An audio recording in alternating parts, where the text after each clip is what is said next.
Y sobre el pontificado del Papa Francisco, platiqué con Felipe Monroy, director fundador de la agencia ABC Noticias, espacio informativo de noticias socioreligiosas en México. Aquí le presento la entrevista.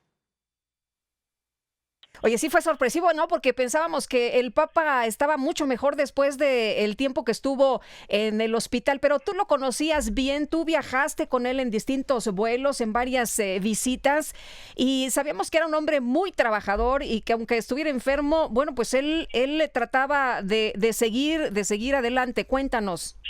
Pues sí, mira, particularmente lo conocí incluso antes, cuando Cardenal de Buenos Aires, allí en octubre del 2012, y justamente nos dijo a los periodistas que estábamos ahí reunidos una presentación de una revista en la que participaba, y conocí a Bergoglio antes de ser papa, y nos dijo que el mundo necesitaba, estaba mal, el mundo estaba mal por el cansancio de los buenos. Esa palabra, esa frase me sacudió mucho, y me siguió haciendo resonancia el resto de su pontificado, porque en efecto él no tomó vacaciones.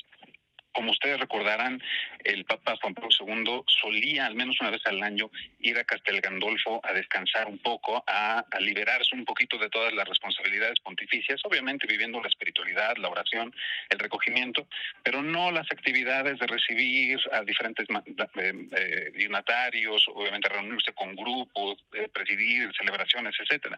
Y Francisco, justamente en ese sentido de esta frase, ¿no? El mundo está como está por el cansancio de los buenos, pues él decidió literalmente trabajar hasta el último día de su vida, ¿no? Ayer, el domingo de resurrección, todavía se reunió antes del mediodía con el vicepresidente de los Estados Unidos, J.D. Vance, y también participó, salió a la loggia de la Plaza de San Pedro a externar justamente la bendición Urbi et Orbi a todas las ciudades y a todo el mundo. Y pues mira, unas horas después, pues ya la Santa Sede da la noticia de su fallecimiento. Un hombre trabajador, incansable, trabajador, pero también con una espiritualidad llena de responsabilidad por las periferias sociales, estas realidades que son las que son, que no tenemos que imaginarlas ni tenemos que llenarlas de muchas ideologías, sino que necesitan ser atendidas duramente, ¿no? Y misericordiosamente por los creyentes y los cristianos de esta época. Ahora, Felipe, ¿cómo eran los viajes? ¿Cómo eran los vuelos? ¿Se acercaba a ustedes? ¿Platicaba de diferentes temas? ¿Era considerado con todos los periodistas cuando hablaban o abordaban algunos temas, digamos, polémicos? Pues mira, la verdad es que el Santo Padre Francisco no rehuía a ninguna palabra, a ninguna pregunta, a ningún tema. Esto es sumamente importante porque uno llega a pensar que estos grandes líderes religiosos, obviamente encima de una burocracia vaticana sumamente aceitada, funcional, ¿no?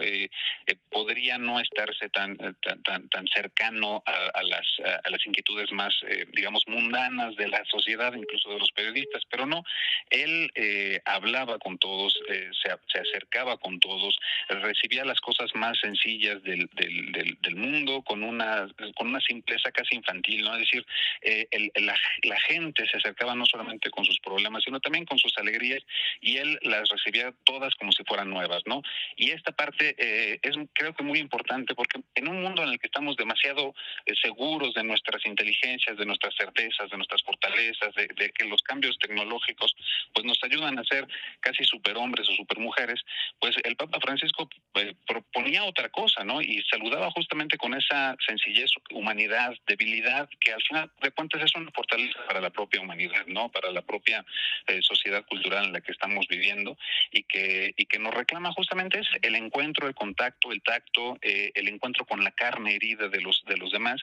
Y a veces esa carne herida no necesariamente son los graves heridos y los graves enfermos, sino las personas que tenemos grandes dudas, ¿no? Sobre nuestra espiritualidad, sobre si estamos haciendo lo correcto o no, sobre si la discriminación que sufren muchos colectivos, el descarte, la famosa cultura del descarte que el Papa Francisco denunció, y que colocaba justamente en el centro de todas las conversaciones la dignidad humana, ¿no? No hay humanos de primera clase o de primera categoría y otros que no pertenecen a ella, ¿no? Sino que todos somos hijos de Dios, y justamente desde esa certeza abismal, ¿no? De la cristiandad, el Papa Francisco hacía estos gestos de recepción a todos, ¿no? A todos los periodistas, todas sus dudas, todas sus inquietudes, pero no solo a ellos, también a los jóvenes, a las comunidades marginadas históricamente, y les daba una palabra, quizá no la palabra que esperaban, y quizá no la palabra a veces que la doctrina o la disciplina bimilenaria de la Iglesia Católica también hubiera esperado que el Papa dijera, pero el Papa decía una palabra desde el corazón, desde la historia personal, su historia personal, y desde esta misericordia que exalta justamente la dignidad humana en todas sus condiciones. Lo conociste antes de ser papa e incluso mencionaste, conocí a Bergoglio. Después lo conociste como papa. ¿Qué impresión te causó una vez que lo conoces antes de ser papa y después como este gran líder? ¿Cambió? Pues, sí, mucho. Hay una anécdota que realmente compartimos muchas personas respecto a Bergoglio, porque él tenía un gesto adusto, un poco duro, y sus palabras, aunque obviamente muy importantes, muy sabias, y ya te lo decía, incluso hasta proféticas, no parecía ser un hombre de muchos amigos, ¿no? O de un gentil gesto.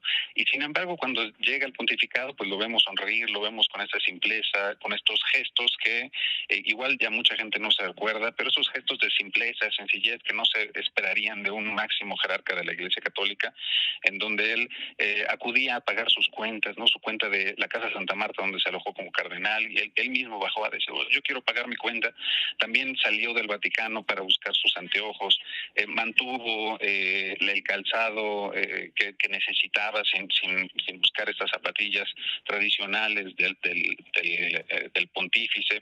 Entonces, estos gestos fueron justamente la manera en como a todos nos sorprendió Bergoglio, ya siendo Francisco, y él mismo reconocía que este nuevo impulso evidentemente le venía dado por el Espíritu, ¿no? Porque el papado es una responsabilidad tan grande que si no se hace justamente con este sacrificio martirial de trabajar como ya lo hizo, sino también con esta alegría de servir al necesitado, al prójimo, en todas las necesidades que éste tenga, ¿no? Y esta alegría creo que se vio transversalmente a lo largo de sus 12 años de pontificio.